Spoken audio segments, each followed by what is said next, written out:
প্রতিদিনই তোমার অফিস থেকে দেরি করে আসা লাগে, একটু তাড়াতাড়ি আসতে পারো না? সন্ধ্যাটা হইলেই শুধু কারেন্টটা চলে যায়, গরমে জীবনটা আমার শেষ হয়ে গেল। What? এমন করে বলো কেন তুমি?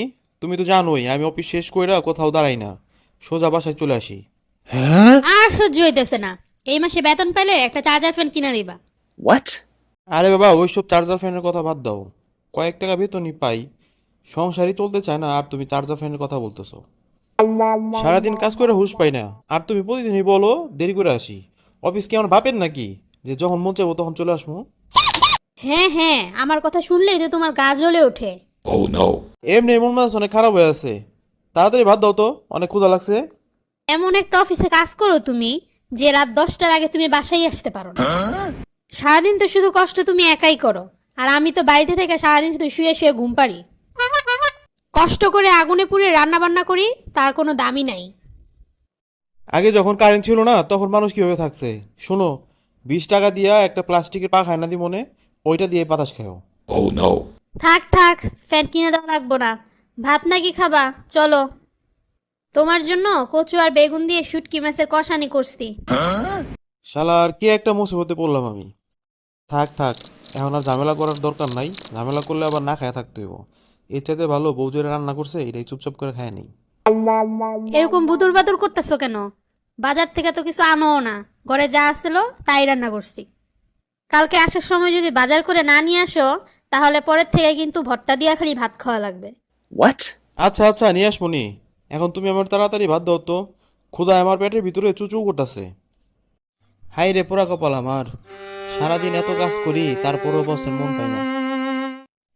আর একটু দেরি করে বাসায় এসে দেখা বউ যে ক্যাসকিসি কোলা করে, এগুলা কি আর ভাল লাগে?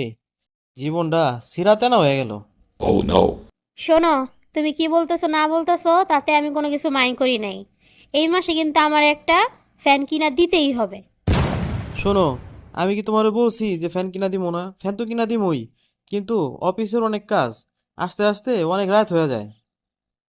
কালকে সকালে যখন আমি অফিসে যাই তখন তুমি আমারে কি কি লাগবো বইলো, সব নিয়ে এসে দিমনে। এই সব আর রাইন্দো না, একটু ভালো করে রাইন্দো। এই সব কচু কিছু খাইতে আর ভালো লাগতেছে না। তাহলে একটা কাজ করো, কালকে একটা বড় দেখা পাঙ্গাস মাছ নিয়ে এসো। ওই মাছে কাটা নাই তো, খাইতে একটু সুবিধা হয়। এই সব আবল তাবল জিনিসের কথা বলতেছো তুমি?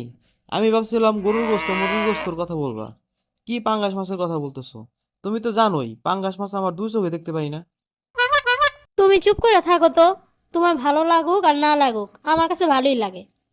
আচ্ছা আচ্ছা ঠিক আছে, আমার 10টা নয় 5টা নয় একটা মাত্র বউ আবদার করছে পাঙ্গাস মাছ খাইবো, আমি কি তা না না পারি? একটা কাজ করো, কি কি লাগবো খাতায় লিখে রেখে দিও, আমার আবার মনে থাকে না তো, দেখা গেছে ভুলে যামুগা। খাতা কলম পামু কই? সেই কবে লেখাপড়া ছেড়ে দিছি, এখন আর খাতা কলমের কোনো খোঁজ খবর নাই। বেশি কিছু তো আনতে হবে না, এতটুকু আবার লেখা লাগে? আমি তোমার বলতেছি, তুমি মনে মনে রাইখা দাও। আচ্ছা আচ্ছা, কও তাইলে তোমার পাঙ্গাস মাছ আর কি কি লাগবো? গায়ে দেওয়ার জন্য একটা সুগন্ধি সাবান আইনো, আর গ্যাস কিন্তু ফুরায় গেছে, একটা গ্যাস সিলিন্ডারে নিয়ে এসো। ও ভালো কথা, আমার তো নেল পালিশ শেষ হয়ে Oh গেছে, no. আমার জন্য একটা নেল পালিশ নিয়ে এসো, এক পাতা টিপ নিয়ে এসো, আর হচ্ছে হাতে দেওয়ার জন্য মেহেদি আর একটা সুনো নিয়ে এসো। What? শোনো, আগে আমার কসমেটিক্সগুলো নিবা, তারপরে যেই টাকা থাকবো ওই টাকা দিয়ে বাজার করবা। আল্লাহ রে, আমার বউরে কইলাম বাজারের কথা, আমার বউ দিল কসমেটিকের লিস্ট। যে কয় টাকা বেতন পাই, 2 মাসের বেতনের টাকা দিয়েও তো আর কসমেটিক কেনা শেষ হবো না।